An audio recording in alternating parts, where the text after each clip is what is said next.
আমি এখন ফুলবাড়িয়ার সেই রাবার বাগানের কথাই বলছি। যে রাবার বাগান ফুলবাড়িয়ার একটা বিশাল ঐতিহ্য। এবং এই রাবার বাগানের রাবার হয়তো এই ঝরতাছে, কিছুক্ষণ আগে গাছগুলা কাটছে, এই যে রাবার ঝরতাছে একদম ইয়ের মতো। আইসা রাবার দেখা যাবেন, ভালো লাগবো। সেই রকম একটা ঐতিহ্যবাহী জায়গা, যে জায়গাটা নাকি দেখার মতো বিশাল সৌন্দর্যের একটা জায়গা। এই যে পাতাগুলাও, এই যে পাতাগুলো আছে, এই পাতাগুলো মানুষে জ্বালানি কাজে ব্যবহার করে। এগুলি শেষে বিক্রি করে মানুষে নিয়ে নিয়ে চালায়। এই ছোট ছোট বাচ্চারা, ওই যে ছোট ছোট বাচ্চারা পাতাগুলো নিয়ে যাইতেছে। ধন্যবাদ, আসবেন, ভালো থাকবেন, ভালো রাখবেন। কি দিতেছ? ছলা নিতেছ? পাতাগুলা পাতা নেও না তোমরা? হ্যাঁ, ছলা রানবার লাগে নাকি?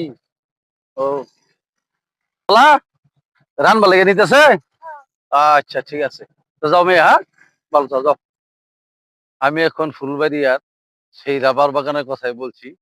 যে রাবার বাগান ফুলবাড়িয়ার একটা বিশাল ঐতিহ্য। এবং এই রাবার বাগানের রাবার হয়তো এই ঝরতাছে, কিছুক্ষণ আগে গাছগুলা কাটছে, এই যে রাবার ঝরতাছে একদম ইয়ের মতো। আইসা রাবার দেখা যাবেন, ভালো লাগবো। সেই রকম একটা ঐতিহ্যবাহী জায়গা, যে জায়গাটা নাকি দেখার মতো বিশাল সৌন্দর্যের একটা জায়গা। এই যে পাতাগুলাও, এই যে পাতাগুলো আছে, এই পাতাগুলো মানুষে জ্বালানি কাজে ব্যবহার করে। এগুলি শেষে বিক্রি করে মানুষে নিয়ে নিয়ে চালায়।